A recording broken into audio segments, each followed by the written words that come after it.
Assalamualaikum warahmatullahi wabarakatuh. Perkenalkan, saya Muhammad Rodi Amalul Ihsan Shoaib dari program studi manajemen pendidikan Islam.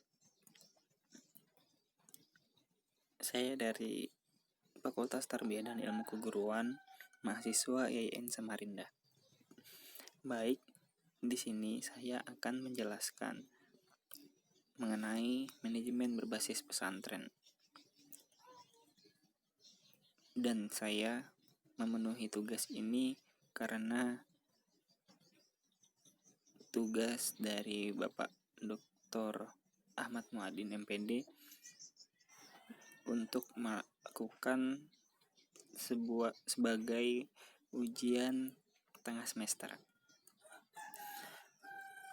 Baik, saya akan membahas mengenai manajemen berbasis madrasah atau pesantren.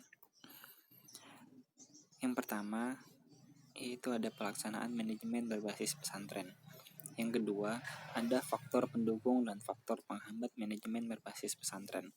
Dan yang ketiga, ada upaya dalam meningkatkan manajemen berbasis pesantren. Nah, sebelum lanjut, saya akan menjelaskan terlebih dahulu apa itu pelaksanaan manajemen berbasis pesantren. Dalam pelaksanaan manajemen berbasis pesantren, maka harus dibijaki atau harus diketahui terlebih dahulu dalam sebuah perencanaan, yaitu memerhatikan manajemen kurikulum. Kurikulum apa yang akan kita gunakan pada sekolah ataupun madrasah tersebut. Lalu harus menyesuaikan dengan kondisi saat ini, karena manajemen kurikulum ini yang melakukan itu adalah orang-orang ataupun peserta didik ataupun tenaga pendidik yang ada di lingkup sekolah tersebut.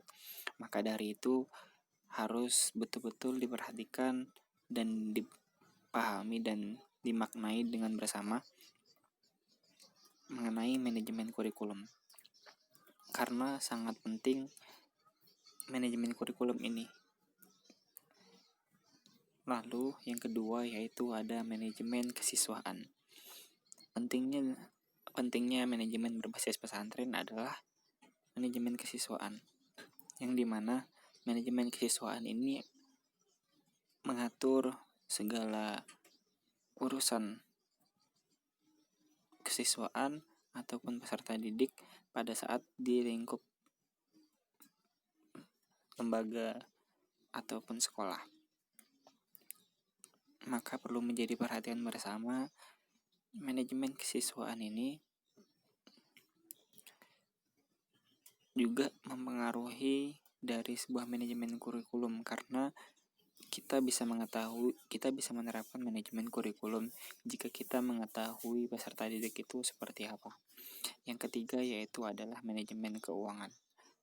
Ketika kurikulum telah dibuat, peserta didik telah dilibatkan, maka perlu adanya sebuah pendanaan ataupun keuangan, karena semua hal pasti melakukan namanya sebuah dana, apalagi sarana dan prasarana, karena semuanya itu butuh uang. Meskipun di dalam sekolah uang tidak menjadi prioritas, tetapi karena ada uang semua bisa terjalankan. Nah, maka dari itu penting sekali adanya sebuah pendanaan di dalam sekolah ataupun lembaga pendidikan, karena akan mempengaruhi ataupun memberikan dampak kemajuan bagi sekolah tersebut.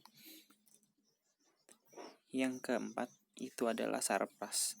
Nah, ketika dana sudah ada, maka tentu harus ada manajemen sarana dan prasarana, karena dari sarana dan prasarana ini semua hal dari sarpras menunjang baiknya sebuah pendidikan ataupun keberlangsungannya dalam pembelajaran.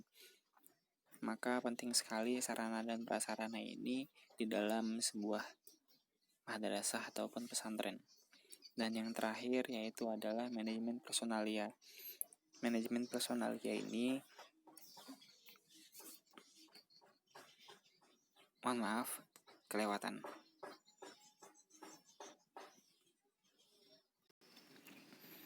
Manajemen personalia adalah yang biasa kita kenal sebagai sumber daya manusia. Artinya, ketika semua hal itu tidak ada SDM-nya, maka akan menjadi sebuah kegagalan dari sebuah pesantren ataupun madrasah. Karena dengan adanya SDM, maka semua hal itu pasti akan berjalan dengan baik dan lancar. Karena SDM itu sangat penting dan menjadi poin utama juga bagi lembaga pendidikan ataupun sekolah.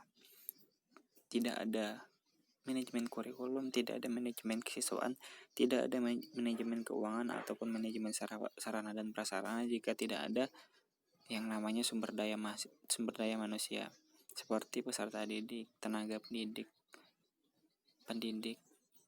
dan lain-lain. Selanjutnya yaitu ada faktor pendukung manajemen berbasis pesantren. Teman-teman bisa melihat faktor internal dan faktor eksternal. Jadi faktor pendukung ini ada 2. Saya akan menjelaskan faktor internal terlebih dahulu. Faktor internal itu biasanya adanya sebuah visi misi serta tujuan yang jelas. Ketika sebuah visi misi dan tujuan yang jelas, maka SDM itu pasti akan membantu dan melakukannya bersama-sama karena ada sebuah kejelasan ataupun sebuah pencapaian yang ingin dicapai. Yang kedua, komitmen yang tinggi terhadap kebijakan yang dilakukan bersama. Mohon maaf, di situ ada typo, kurang G-nya. Nah, jika kita harus menjalankan semua hal itu ataupun sebuah manajemen, maka harus mempunyai komitmen agar ketika nanti ada sebuah permasalahan ataupun sebuah kendala di dalam membangun sebuah manajemen berbasis pesantren atau madrasah, komitmen ini pasti akan dipertanyakan ataupun akan menjadi sebuah tanggung jawab juga bagi SDM yang ingin membangun manajemen berbasis pesantren tersebut. Yang kedua, ada faktor eksternal. Nah, dari faktor eksternal ini masyarakat yang turut serta mendukung dengan tujuan yang jelas. Nah, internal itu adalah dalam sekolah atau lembaga pendidikan, eksternalnya ini adalah masyarakat. Nah, kita harus melihat juga bagaimana masyarakat menanggapi dalam sebuah visi misi dan tujuan yang jelas yang telah ditetapkan. Lalu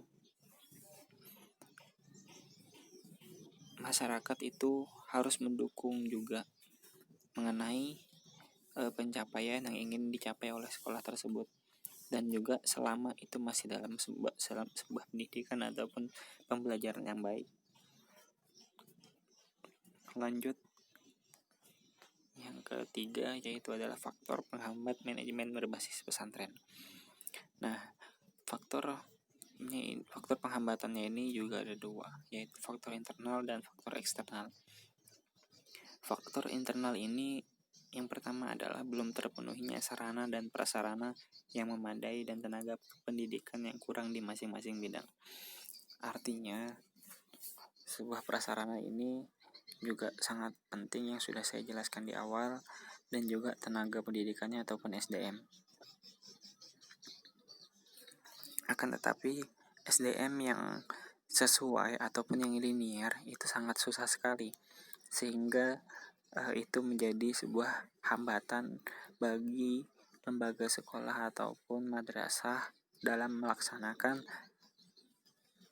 sebuah kegiatan ataupun manajemen yang ingin diterapkan.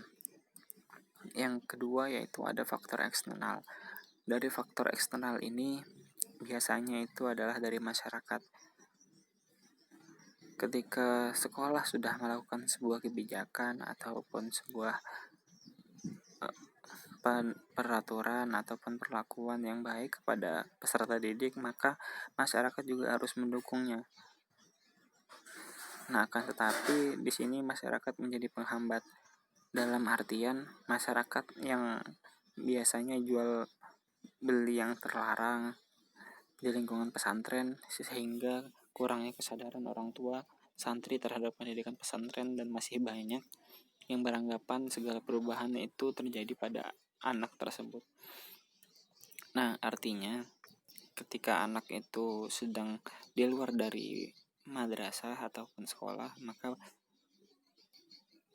masyarakat itu tidak boleh menjual hal-hal yang tidak diperbolehkan, seperti menjual minum-minuman hamar, terus menjual rokok, meskipun rokok itu sebenarnya nggak apa-apa. Akan tetapi kalau di dalam sebuah sekolah itu tidak boleh, karena mereka masih belajar. Terus yang kedua, orang tua itu juga harus mendukung setelah anak tersebut di dalam pesantren itu melakukan sebuah perubahan-perubahan, dan juga orang tua juga harus memahami perubahan dari anak tersebut untuk menjadi yang lebih baik, bukan malah sebaliknya tidak mendukung sama sekali, sehingga anak tersebut pasti akan terpengaruh karena lingkungan dia yang tidak mendukung dia untuk berubah menjadi lebih baik. Yang terakhir yaitu upaya dalam meningkatkan manajemen berbasis pesantren. Di dalam meningkatkan manajemen berbasis pesantren ini ada 4, yaitu menjalin hubungan yang baik antara pesantren dan masyarakat yang sudah saya jelaskan di awal, dan juga di dalam faktor penghambat. Terus juga menyamakan persepsi dalam tujuan dan visi misi. Yang ketiga, adanya transparansi dalam membuat laporan pertanggungjawaban, sehingga orang-orang itu juga akan percaya, baik itu orang tua santri ataupun tenaga pendidik lainnya. Dan yang terakhir adalah memenuhi syarat yang sesuai apabila ingin mengajar di sekolah atau pesantren tersebut. Nah, artinya sekolah itu mempunyai aturan-aturan yang dimana untuk memajukan sebuah pesantren ataupun madrasah untuk menjadi sesuatu yang lebih baik ataupun yang linier guru-guru tersebut.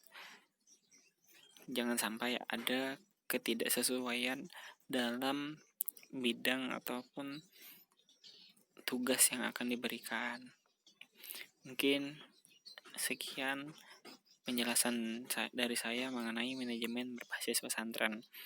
Terima kasih atas perhatiannya, dan juga saya memohon maaf karena saya merekam melalui handphone atau gawai karena laptop saya sedang rusak. Wallahul muwaffiq ila aqwamit thoriq. Assalamualaikum warahmatullahi wabarakatuh.